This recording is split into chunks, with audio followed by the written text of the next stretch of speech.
conference, so we ask the public to continually check the town's website for updates and new information. Phil, can we have a roll call? Certainly. Chair LaFaro, Present. Vice Chair Finnerty, Present. Secretary is here, Board Member Zuccarelli, Present. Board Member Burke, Present. Board Member Blaney, Present. Board Member Long. Present. We are all here, ready to go. Terrific. Can we join in, please, for the Pledge of Allegiance? I pledge allegiance Allegiance to to the flag of the of the United States of of America, America, And to the republic Republic for which for it which is it stands, stands, one one nation, nation, under under under God, God, indivisible, indivisible, with liberty. liberty and justice for all. all. We have two public hearings this evening. We have applicants and members of the public standing by via Zoom webinar, which is being moderated by CTV. Charles Certain will be muting and holding the speakers in a virtual waiting room until it's their time to give testimony before the board. A reminder that applicants, agents, and members of the public speaking should state their name and address for the record. A further reminder that despite the Zoom environment, all comments should be directed to the board and not to other applicants or participants. The link to participate in this meeting via Zoom can be found on the town's website. This website is also being live streamed on the town's website on the town clerk's meeting portal. If you're having difficulty accessing the meeting, please visit the town clerk's meeting portal and click on the instructions link. Public comments can be made via Zoom, by email, or by uploading them to the town clerk's portal on the planning board's page. You'll see on that page a button you can click to upload your comments. Board members who must recuse themselves from any application will state so on the record and will be removed from the meeting until the end of the hearing. Unless otherwise stated, at the end of each hearing, these applications will remain open for written comments from the applicant and the public for 30 days. Those comments can also be made via email by uploading your comments on the town clerk's portal under the planning board meeting page. Additionally, in accordance with the governor's order, these hearings will be recorded and transcribed and will be made available to the public. So the first application is Rothman Dynasty. Do we have notice? We do. We have proper notice, Madam Chair. Great. Okay, I Jackie, can- hi, yeah. you want to read that into the record? Yes, I'll read it into record. Please take notice that in accordance with the governor's executive order number 202.1, a public hearing will be held by the Southampton Town Planning Board on Thursday, December 10th, 2020 at 6 p.m. via video conferencing to consider the pre-application entitled Rothman Dynasty, which proposes two alternative planned residential development cluster plan subdivisions, both proposing 2 lots with a separate open space parcel on an 8.05 acre property situated in the CR 80 zoning district, situated in the agricultural overlay district and the New York State archaeologically sensitive area, and contains New York State DEC freshwater wetlands on site, and is located at 27 Lower Seven Ponds Road within the hamlet of Watermill, Suffolk County Tax Map number 900-113-2-1.2. A transcript of the hearing will be provided at a later date, and the public will have an opportunity to see and hear the meeting live and to provide comments. Is Daphne Vaughn representing the application? Yes, Daphne Vaughn should be here in attendance. You could let her in. Charles, Daphne Vaughn? Oh, great, okay. Hello, Hello, hi Daphne. how are you? Good. Good. Daphne Vaughn, Surfside Environmental Planning, 225 Montauk Highway, Suite 220 in Moriches for the Rothmans. So, this is Daphne, would you like me to pull up the plans or you want to wait? yeah, I guess you could, well, if you wanted, maybe as I'm speaking, you can do that.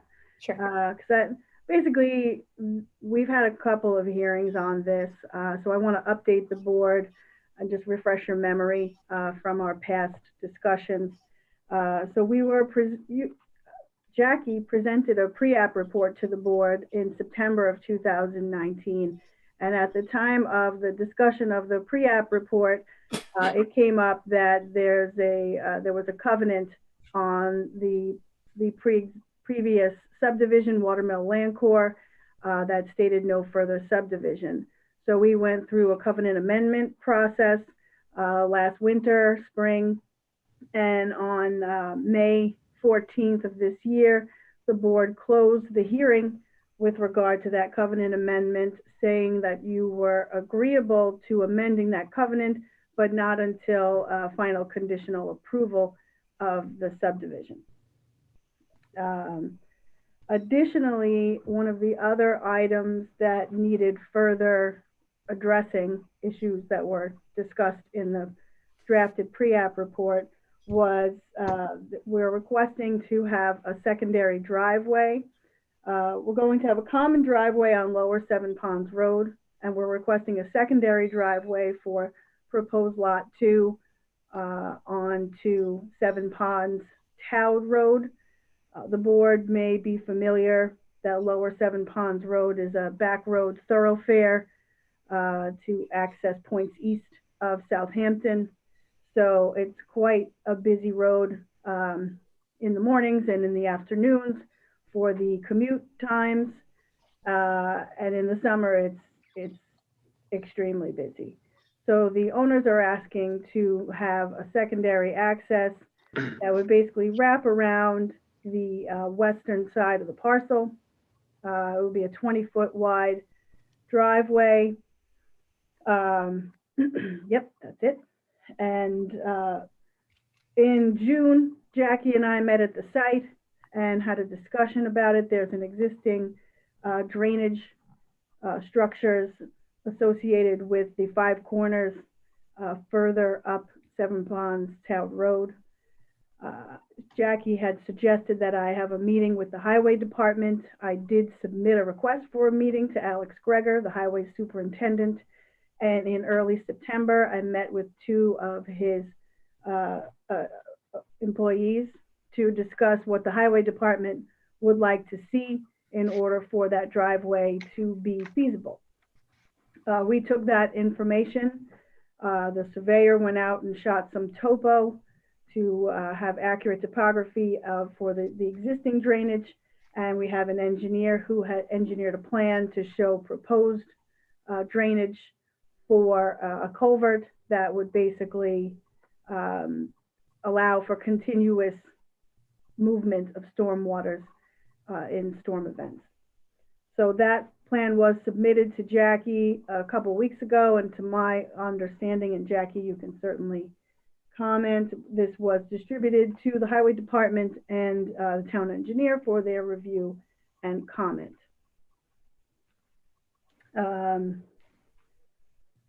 Okay, so additionally, just to refresh the board's memory, we have 3 maps associated with this project. The first map that we submitted with our original application was a yield map to show that the property can hold 2 80,000 square foot lots. We're in the CR 80 zoning district here, and that's exclusive of the wetlands on the property. There's 4.34 acres of wetlands that are outside of the 2 80,000 square foot lots, and shown on the yield map as an open space parcel of just the wetlands. In June of 2019, we depicted a cluster map, which I'm calling cluster number 1. And that depicts 2 lots of 50,332 square feet for lot 1 and 53,926 square feet for proposed lot 2, which would make them subject to R40 zoning if the board was to approve it. The open space parcel on this map is 5.66 acres and includes all the wetlands. There's an existing conservation easement that would all be included in the open space parcel, as well as additional buffering areas for the wetlands that average approximately 75 feet landward of the wetlands on lot 1 and 100 feet landward of the wetlands on lot 2. On lot 1 on this map, we're showing a principal rear yard setback of 50 feet for this lot only because of the proposed lot lines. The existing house would not meet the 70-foot required rear lot for zoning. So we're showing a 50-foot reduction, 20-foot reduction to 50 feet instead of 70. That would encompass all the existing structures. That plan also shows a relocation of the curb cut on Lower Seven Ponds Road and a common driveway between the two proposed lots. So it's a 30-foot common driveway, 15 feet on either lot specifically. And it also shows that secondary driveway to Seven Ponds Town. So the second cluster plan, which we submitted originally in July of 2019, shows proposed lot 1 at 57,583 square feet and lot 2 at 63,167 square feet with a bulk area of 59,997 square feet, which would also make the lots potentially subject to R40 zoning. The open space parcel on this plan is 5.23 acres, which includes the entire wetlands area and all of the conservation easements with additional buffering areas outside of the easement on the west side and adjacent to Seven Ponds Town Road. Further wetland buffering areas are located within the two proposed lots, overall encompassing the same square footage as the other cluster plan, but increasing the lot areas to closer to 60,000 square feet for the zoning purposes. So it shows that same reduced principal rear yard setback to 50 feet on lot 1 and the same common driveway and secondary driveway. This plan is the preferred plan for my clients. The open space on this parcel is approximately 16,493 square feet smaller than the cluster number 1 plan. Which, you know, this plan, the only real difference is this allocates some of the buffer to the actual lots versus the open space. What else did I tell you? The existing residence, we upgraded the sanitary system, I think it's about 2 years ago at this point, to an IA system. The new property that we're proposing, lot 2, would be required also to have an IA sanitary system, as it's within the special zone requiring those systems.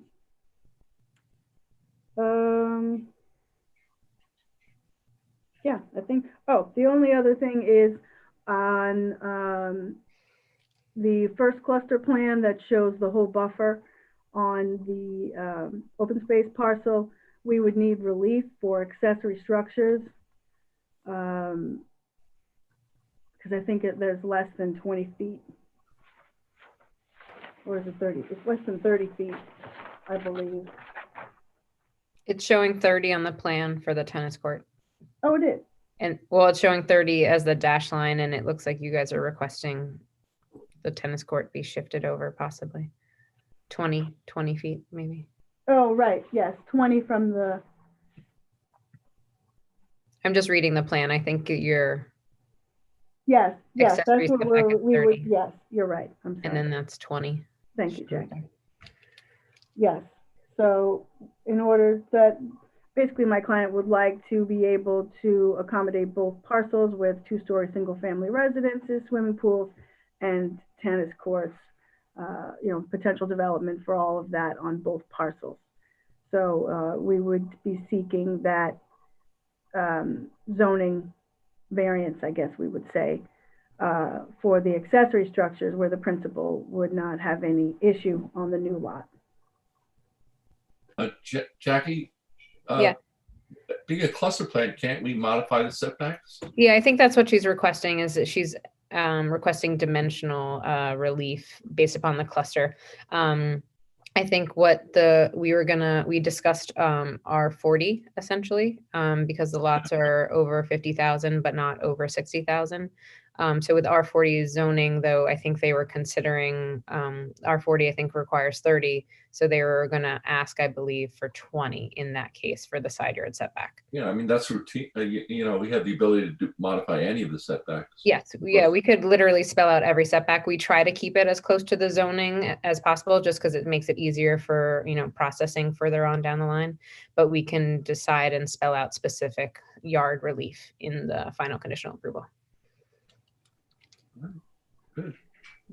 Are there any other questions and comments from the board before we turn it over to the public? Jackie, can you take the map down? Sure.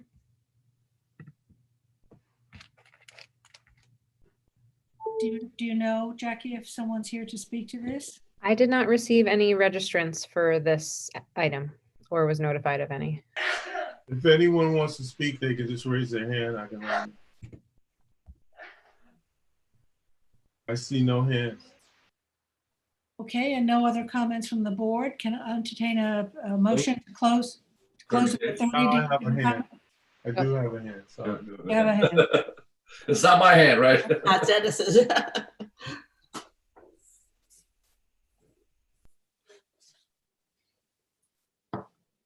all right, they're coming in. Okay, Dorothy Weinecke.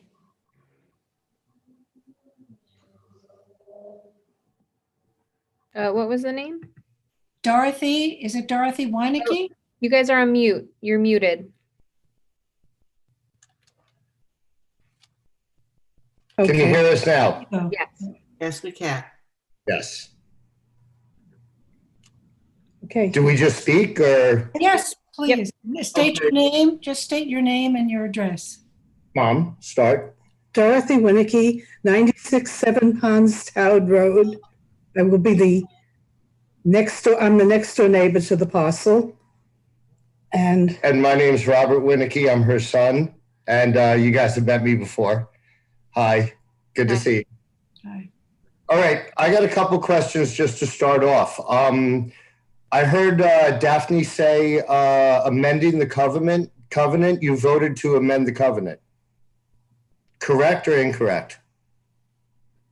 The board stated that as long as they move forward with the cluster plan, which would be open space preservation required, that they were comfortable dealing with the covenant amendment at the final application or the next application stage. So then how is that possible? What do you mean? How is it possible that the covenant is going to be amended? Because there still has not, from where we left off the last time at the last meeting, we still didn't get the requirements of the family who originally wrote the covenant, anything from them as far as, from what I understand, you have to actually submit to them and have them sign a waiver saying that the covenant can be amended. The second thing that I have as far as amending the covenant, okay. The original parties of the agreement must have intended that the successors be bound by the original agreement. Now, from what I understand of a covenant is that the people who originally sold this land sold a group of land that was split up into, what was it, 4 plots? Correct? I believe it was 4. Yeah, so it was sold into 4 plots. Now, we don't know whether they wanted to control the amount of houses that were going to be on the pond or to actually, well, you guys know the basis of a covenant is to protect that land for the original seller's rights, correct? To what they wanted to see done with that land, especially when it comes to adding houses onto the properties. No, we don't. Is that not correct? But No. a covenant can be amended by the planning board by supermajority vote. That's how it can be amended. There's a provision within the covenant that speaks to how it may be amended, and that's the process that this board is following. Okay, So here's the other question I have then is if a covenant can be run with the land and shall exist regardless of the transfer of the landowner, it should continue to be the burden of the new owner, correct? Unless the board modifies it. Right. Arguably, it would be unless that provision within the covenant, which allows the modification, is acted upon, which is what is happening here. So then the original writer and family of the writer would be in charge of that covenant? No, Or- it's to the benefit of the town, sir. The town is the grantor. It's up to the town. And what is the benefit of the town? It was written to the benefit of the town. The town holds the CNR. Okay, correct. So now bringing back to this original covenant, all right, what I'm trying to do is I'm trying to protect our property from having a number of different houses built around the pond.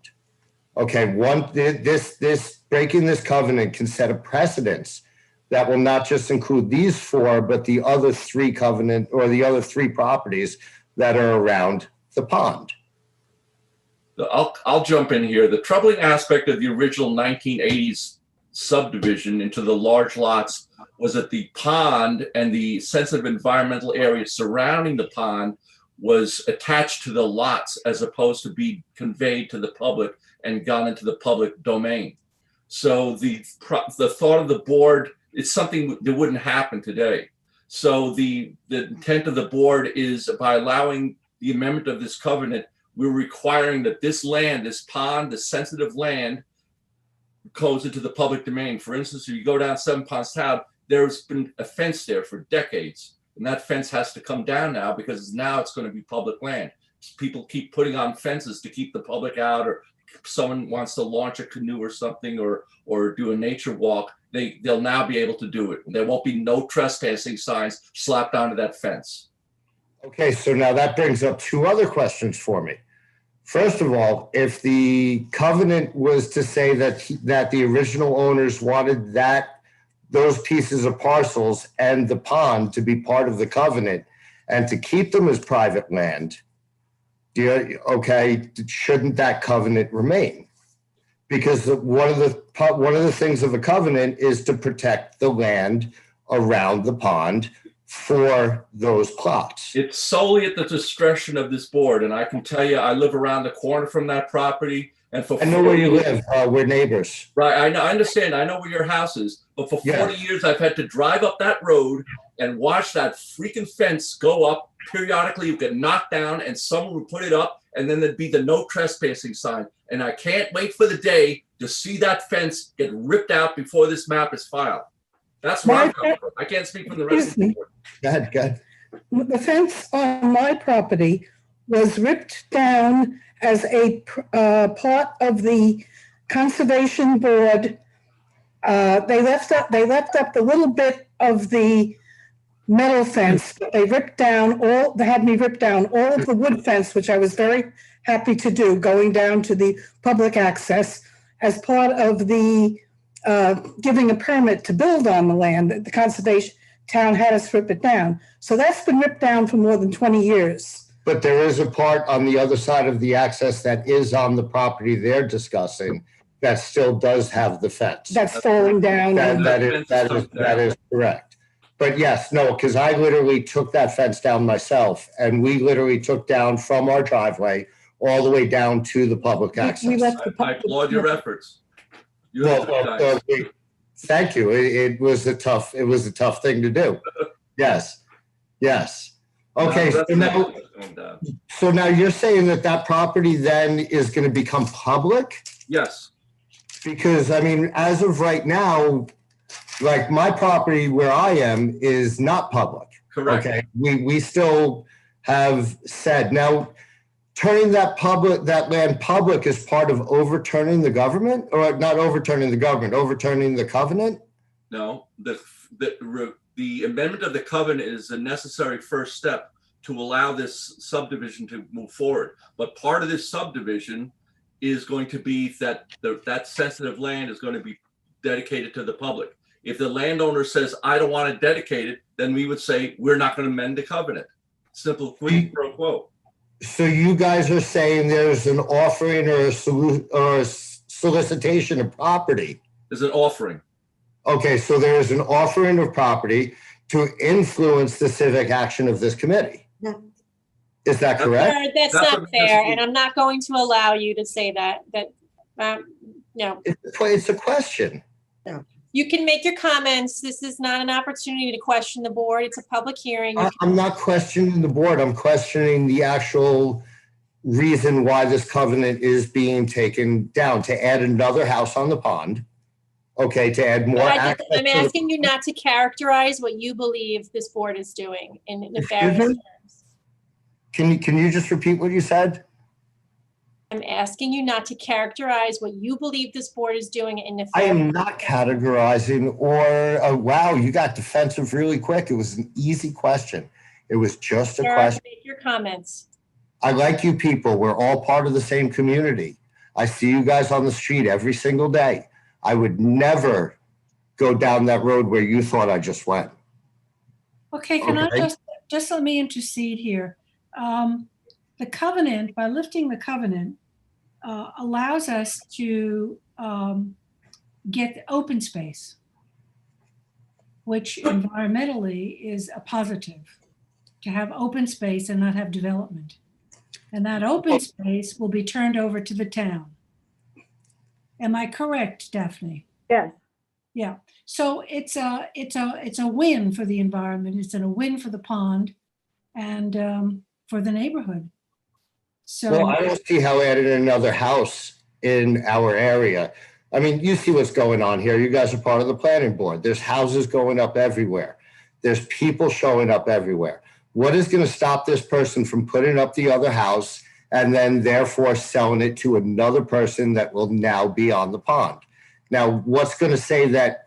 Is there going to be a covenant that's going to protect us from things such as a pool, such as not using, because these are also part of, well, they're part of our environmental part of the covenant is a part of not using pesticides, not having a pool, not using chlorines, you know, to protect our water source, because we all drink this water. Is there anything, any stipulations in that that would come to affirmation on this?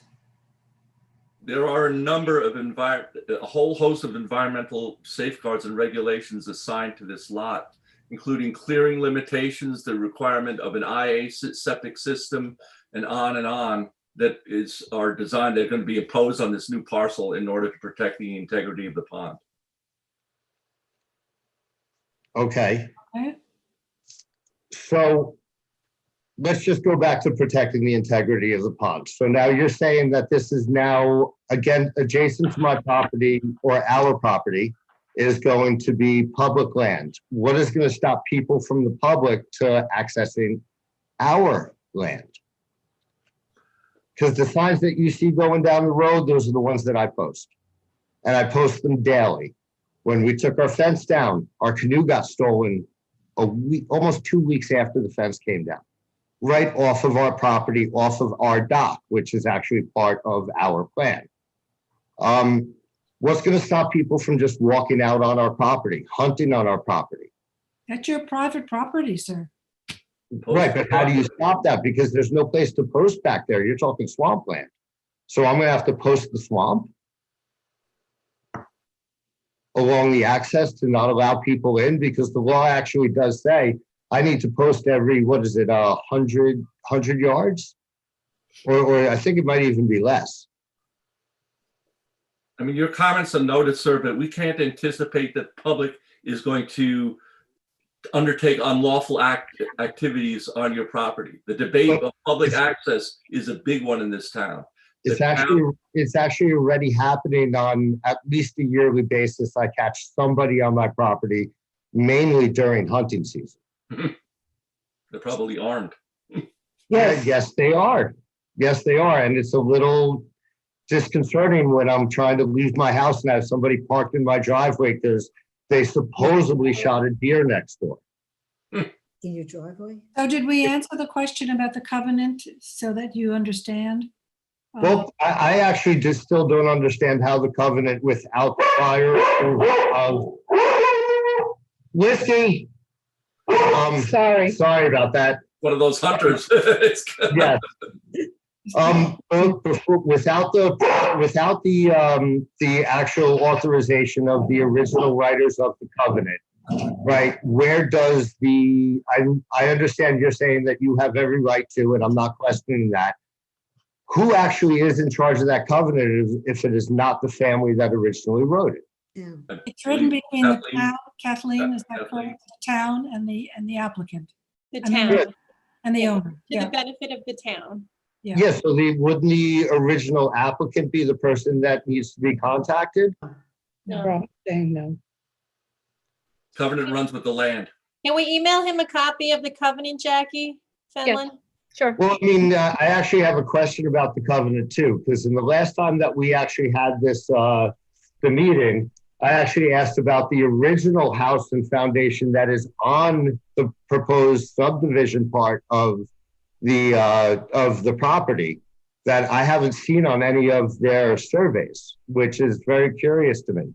Because there is another house, I'm not sure if it has a foundation, but I'm pretty sure it must. But there is another old structure on that property that I haven't seen in any of these plans. I'll share the plan, but I'm not aware of any other structure than the one house shown. Yeah, on on the original survey, it should be there. And mainly because I do drive down the house and it is clear today, you can see an old broken down house on that property. I can share the screen to show you the lot configuration. Do you have an aerial? I actually have GIS loaded on the parcel, so give me one moment. Oh, Oh, my dog. He's cute. So sir, your house is here, correct? Yes. yes, correct, All right, so there is a house here. correct. The other house maybe that you're thinking of is here. It's actually would be to, as I'm looking at the screen to the left, it's over by Seven Ponds Town Road. Over It's here? somewhere, it's in that area, right about, keep going down, down, down, down, down, down, down, down, down, down, down, down, down, down, down, go a little to the right. Go to the right. It's somewhere in that area right there, maybe a little up towards that clearing. It's somewhere in that area right there. This is all wetlands. There's no So it might be a little further down. It's and like I said, it's an old broken down home, and I believe it was mentioned in the covenant in 1989.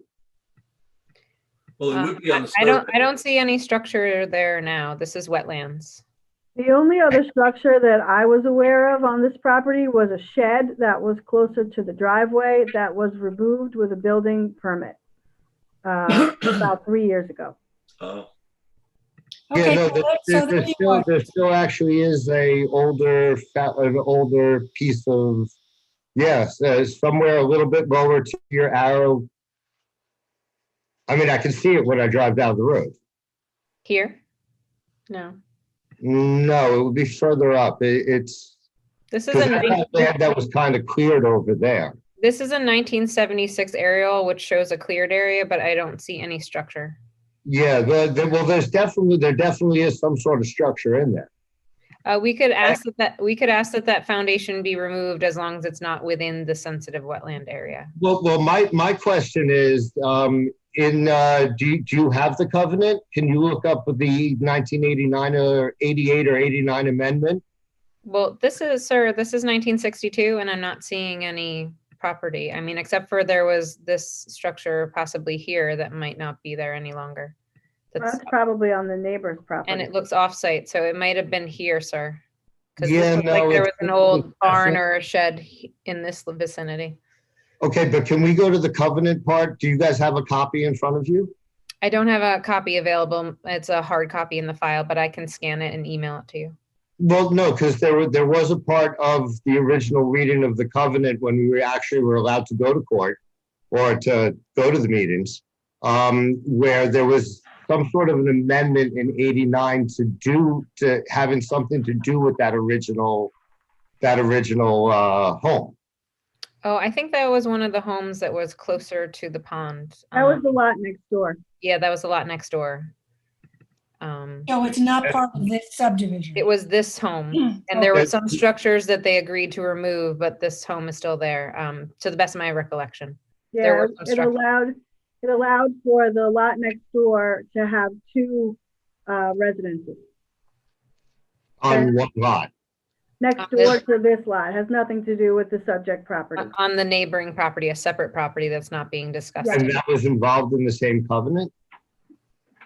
Yes, Yeah. because it was part of the same subdivision. The covenant speaks to the entire 4-lot subdivision. That's interesting. So if you're saying you're going to amend the covenant for that, you would amend No, the each covenant covenant, for Matt, for lots. there's a covenant on each property. Correct. Right. So we're not dealing with the covenant on any other property but the applicants. Correct. So Okay, then why whatever was is it happening written- on, sir, Then why was whatever, it written into the covenant? sir, whatever is happening on any other property is not a subject to what before us today. What is before us today is just this application with this covenant that's on this property. We do not, by changing this covenant, affect any other covenants in the area, correct? Am I correct? Correct. It's only subject to this application of this lot based upon their request. Nothing else is being considered. Okay, I still don't understand why the covenant is be considered to turn it from one lot into two.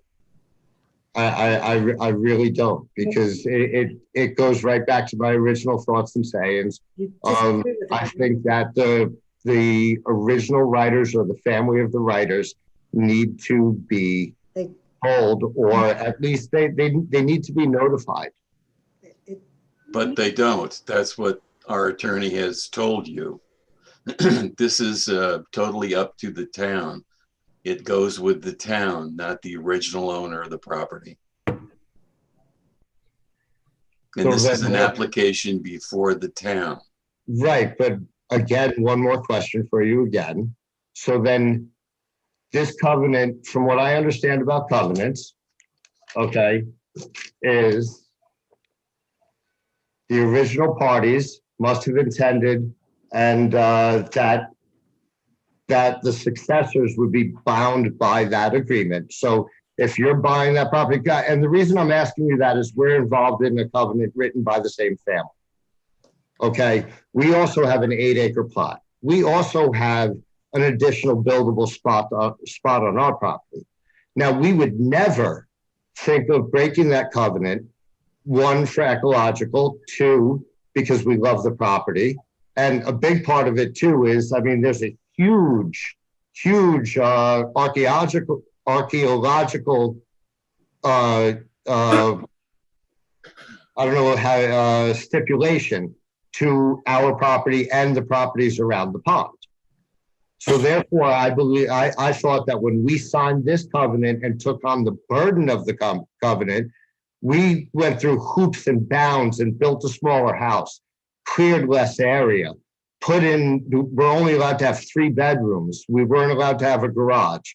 We weren't allowed to, we did everything that we possibly had to do to abide by this covenant, because as when we bought the property, we understood that we bought it with that covenant attached.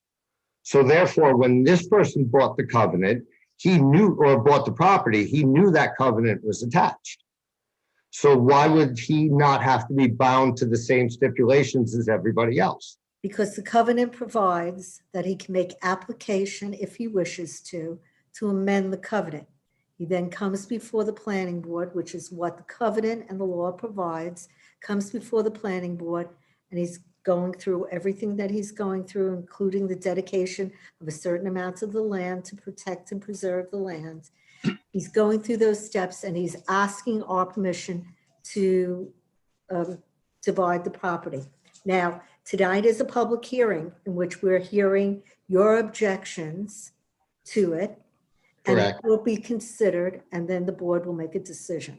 Right. So I suggest that you, both of you, submit your concerns in writing. You can request that the covenant be emailed to you, which someone in the planning staff will do. But we do have to move on right now because we have several other people who'd like to speak. I have a couple more. No, I have one more important thing about the, and this actually has to do with the plan that was proposed as far as the driveway going onto 7 Ponds Dowd Road. Yes. Okay. Now the driveway, as it looks in your picture, is just on, or is it on, or is it taking up some of that wetlands boundary to allow that driveway to go through? It looks like there's a sweep in that map there. Jackie, is this, Would you like me to share the screen? no, can you just respond to that? Is it impacting the wetlands or not? Is that driveway, is the corner of that driveway on the corner of the other property to the left of it, is that actually impeding on the wetlands boundary? Hold on, sorry, I lost my remote desktop connection. I wanted to show you the plan so I can.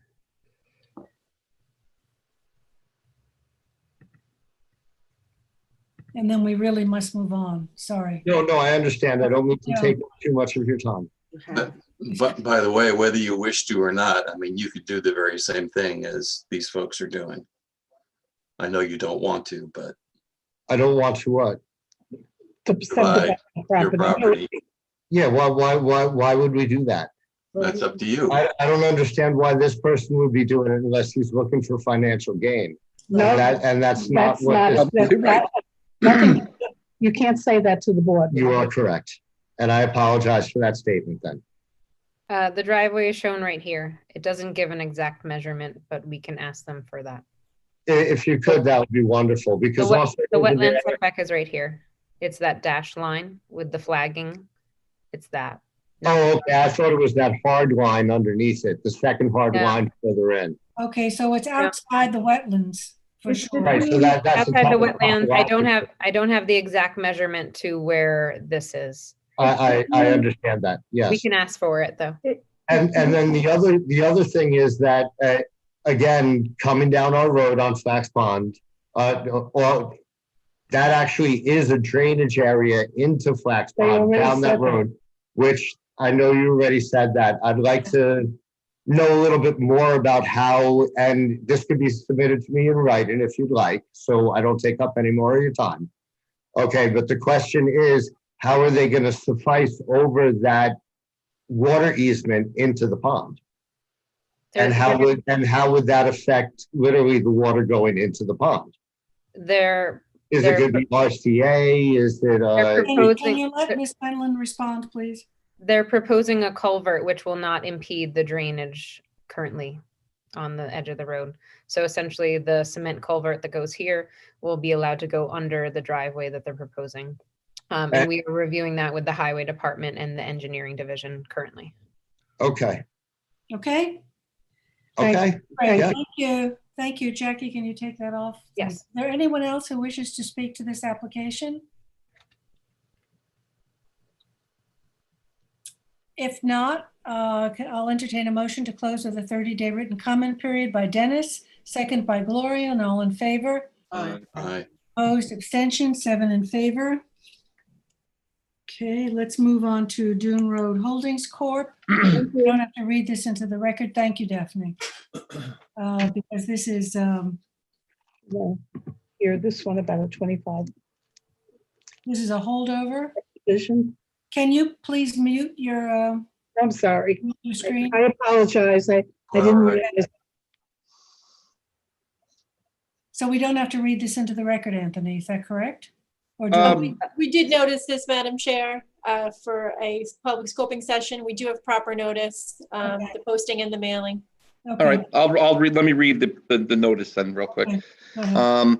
Please take notice that in accordance with the governor's executive order number 202.1, a public scoping session will be held by the Southampton Town Planning Board on Thursday, December 10th, 2020 at 6 p.m. via video conferencing to consider the application entitled 94 Dune Road.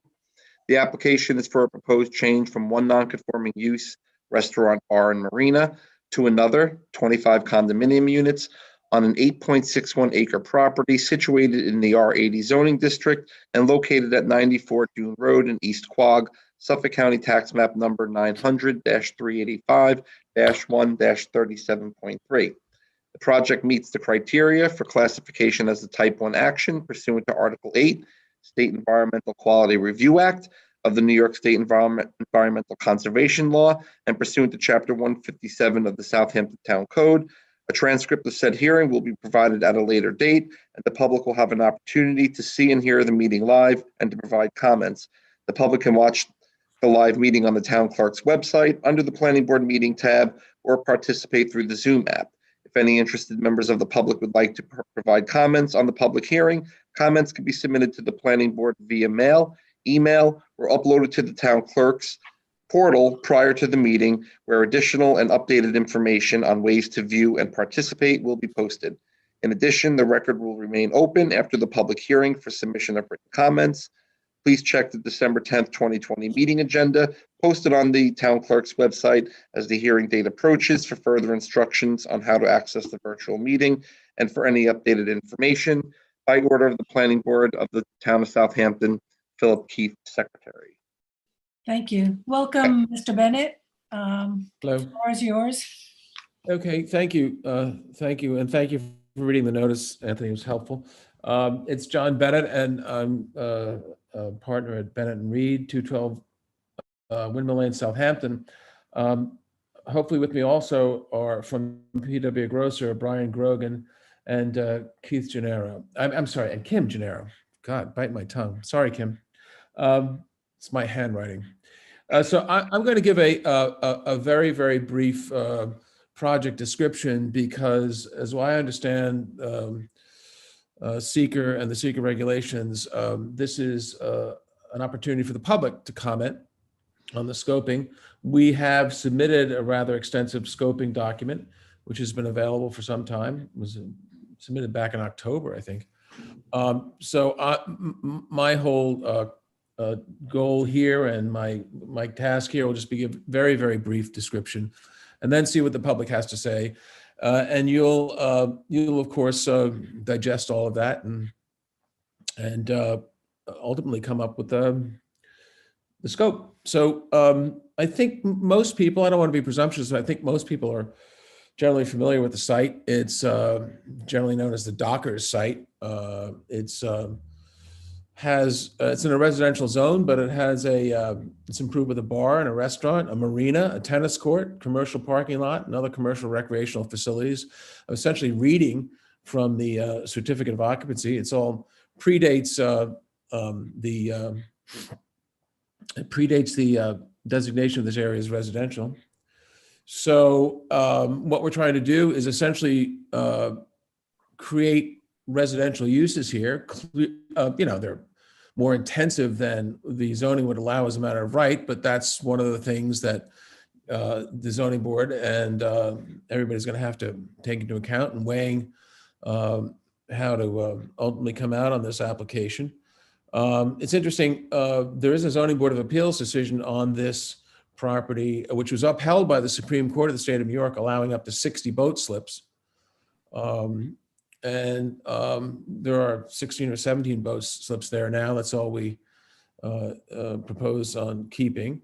But there's also, and I think this is very, very important. Currently, it's a fairly intensive use, and I'm going to direct generally your attention to what I'm specifically your attention towards wastewater. And what happens on the site. Currently, there's a totally legal and legitimate, very, very conventional wastewater system on the site. Nowhere near any sort of modern wetlands setback. What is proposed on this site is on-site wastewater treatment, essentially a private sewage treatment plant. And one of the I think irrefutable benefits to this project is a significant reduction of nitrogen in this area. Chuck Bowman has spoken about that, who's also involved in the project and has spoken to you on that. Essentially what you have here is a pre-existing non-conforming intensive commercial use in a residential zone. And under the provisions of the Southampton Town Code, which allows the board to actually is the property owner to petition the Zoning Board of Appeals to change one non-conforming use into another. That's what we're doing here. Of course, the planning board is involved as an involved agency under secret because you have site plan approval. Which I will. The one thing I did notice is that another thing I did notice is the conservation board put in a report, and the only thing I wanted to comment on that was it seemed to me like they said that they were some sort of permitting authority. Certainly, the conservation board will be involved in this, but in an advisory capacity. And Kathleen Murray will correct me on this if I'm wrong, because she probably knows this code better than I do. But as I read 325.5 of the wetlands law, if you're involved in a site plan, a subdivision, or a special exception approval, your board is the actual approving authority. Now, certainly, you refer these things to the conservation board, and you take very seriously their comments and all that stuff. But I would be remiss not to notice that.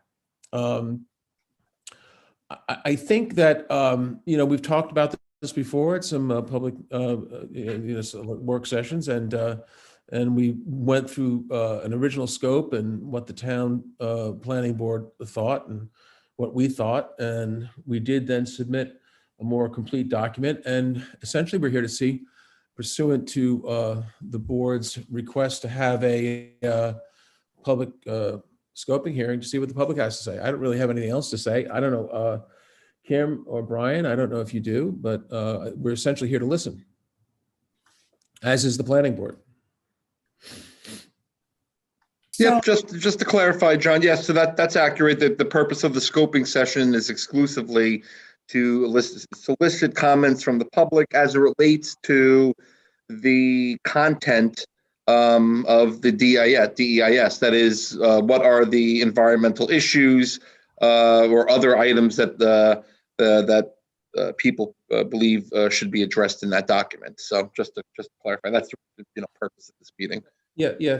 So I'm happy to turn it over to the public, John, if Brian and Kim don't want to add anything further. Shall we go to the public?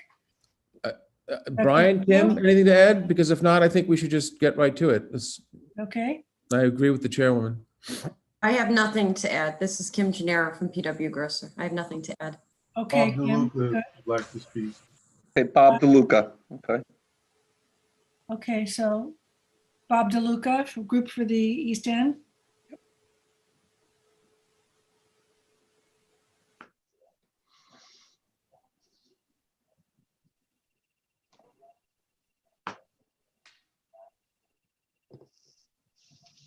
Bob, are you there? Yes, he is. But you're muted, Bob. I'm back. Okay. Okay, there you are. Is it rolling, Bob? I went into the swirling circle of joining the meeting. I wasn't sure I was going to arrive here, but it's nice to be here. I'm glad nice to see all you guys. Hope you've all been doing well through all this madness. But thanks very much for the opportunity to comment. My name is Bob DeLuca, and I serve as president of Group for the East End at P.O. Box 569, Bridgehampton, New York. I've reviewed the secret documents related to this evening's scoping hearing, and I appreciate the opportunity to offer them to you. While there's many details that could be covered, we've prioritized 3 areas of interest for this hearing, with the greatest focus on the alternative section of the DEIS, which is probably the most critical tool provided to decision makers in determining the most responsible environmental design considerations for any action. So in that light, we offer the following comment. First, we strongly support the consideration of this property as a potential site for preservation due to its location in a dynamic coastal zone subject to elevated groundwater levels, coastal flooding and inundation, and risks to life and property, as well as the general impacts of sea level rise over time. We believe a conservation outcome would ultimately be the best outcome for this parcel if it can be achieved. So seeing that in the scoping outline was much appreciated, and we thank the board and applicant for including that. Second, as the secret requires, each development alternative should be presented at a level of detail that is suitable for comparative assessment by reviewers. Such a presentation should fully describe each action, include the appropriate visual renderings, provide site plan and construction details, assess conformity with applicable planning, zoning, wastewater, and related regulatory criteria, The alternative section should also have a comparative impact and mitigation assessment that allows a reviewer to see how the applicant's proposal compares to other required alternatives in terms of short and long-term environmental impacts, mitigation measures, and conformity with relevant planning, zoning, and environmental protection requirements. Third, in addition to the proposed yacht club alternative outlined in the draft scope, we think the DEIS must also provide for an as-of-right development alternative that would reflect the property's current underlying zoning. And this alternative should be presented in a way that offers the maximum practical mitigation for potential impacts, as would be required if the applicant had walked in with that proposal. Having looked at impact statements for the last 30 years or so, if you propose an as-of-right development alternative and you never include any of the benefits of impact limiting mitigation, you really don't get a clear picture as to whether or not such an alternative would be viable on the property and how it compares to others. So again, I think what would be the most rational way to proceed is if you do the as-of-right alternative, you make sure you apply the mitigation measures that would be, again, required if it came in as an individual application. Fourth, for the proposed development alternatives, and this request really should extend to the description of the applicant's proposed action as well.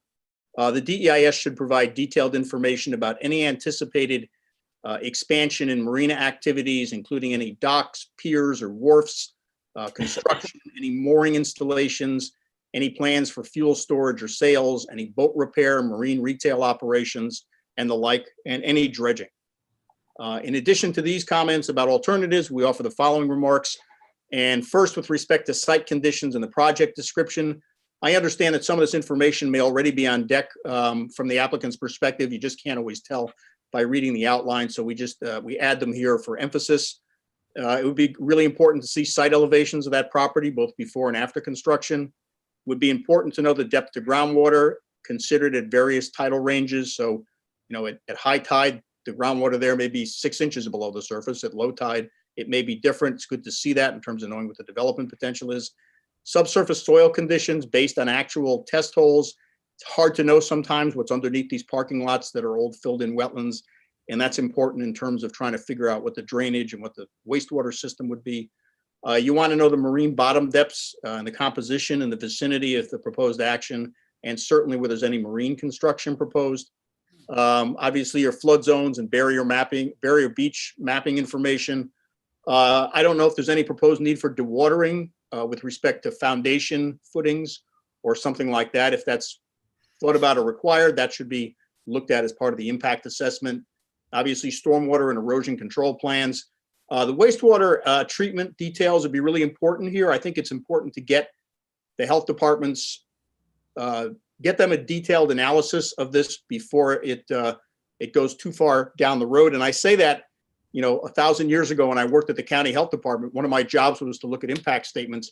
And, frequently we didn't know enough to give informed information back to a lead agency. So to the extent that the applicant, and obviously in this case, they have a very qualified consultant who knows a lot about wastewater, can speak to the issue of what type of system is proposed and how that system complies, and have that information available so you can kind of get the health department's technical review of it in a way that's useful to you would be helpful. And then specific development windows, if that's appropriate for how and when this thing is going to be developed. I think that's all important. Obviously, there's other things. You probably have covered most of them. Finally, in our review of the draft scope, we did not see a section dedicated to the assessment of the proposed action's attention to climate change and adapting to the anticipated effects of climate change. Those considerations have been required by SECRA since about 2019, I believe, and are certainly relevant to a property like this that's so close to the surface water, in the marine environment. This requirement might best be incorporated into the alternatives discussion, but wherever it's located, it needs to provide in a sufficient level of detail to inform you as decision makers the details of how this project will face the changing environment that it's going to be in once it gets developed or redeveloped. With that said, we remain available to respond to any questions you have. And if you wish, we can convert this testimony to a written submission as well for staff and the applicant. And with that, I say thank you again for your time and all your good work during the pandemic, even if it's by virtual means. Thanks. Thank you, Bob. Yes, please put it in writing. Definitely, Bob. We're going to have a very limited written comment period, Bob, at the end of this because we're under very strict timeframes. Okay. So, if you could get it in very quickly, that would be good. Yeah, I mean, I can turn it around probably by Monday. Perfect. Fine, because we're going to close with 5-day written comment period. So, Okay. Thanks very much. thank you. Is there someone else who'd like to speak to the I have no application, other hands. the scoping? No other hands. No other hands going up? Going once, going twice. Sold. On. Okay. John, do you want to wrap up before we're going to be closing with a 5-day written comment period here. So, No, that's fine. I just want to wish everybody a peaceful and happy and calm holiday, and be safe, and yeah, God bless all of you. good. Thank you. And to you. Thanks, Ben. Good. So, can I have a motion then to close the scoping session with a 5-day written comment period? It's a tight time. By Glorian, second by Bill. Robin, all in favor? Oh, I just had one question. I'm sorry. If Bob would be kind enough to send me the written, a copy of the written, that would be great too. I apologize. I Yeah, should have said that first. Don't do that. I'm sorry. If Bob So- DeLuca would send it to me, that would be great. Thanks, Bob. Okay, so the motion was by Gloria and it was second by Robin, all in favor? Aye. Opposed, abstention, is everyone here? What day are we going to adopt the scope? Next Thursday? Next Next Thursday. Thursday. Can I just finish the vote? Okay. All in favor? Aye. 7 all in here. favor. We're all here, 7 in favor. That's it. We're going to adopt it next Thursday. Will we get it, Anthony, will we be getting a draft in advance? Oh, yes. You will get a draft. I mean, I'm working on it. Working remotely tomorrow, and so I'm going to get it as quickly as possible. So Okay. before we adjourn, please remember that December 15th, we have a special meeting of the planning board to additional public hearing for the Steheki application, 6 o'clock, December 15th. I believe Charles Certain sent out links for that. Mhm. Yep. So if you have any problem, just shout. So I entertain a motion to close. Motion. Motion by Phil, second by Dennis. All in favor? Aye. 7 in favor. We are adjourned. Thank you very much. Tuesday. We- See you Tuesday. Tuesday. See you Tuesday. It's Tuesday, right? What do we have Tuesday, just regular meeting? Special meeting, Joan.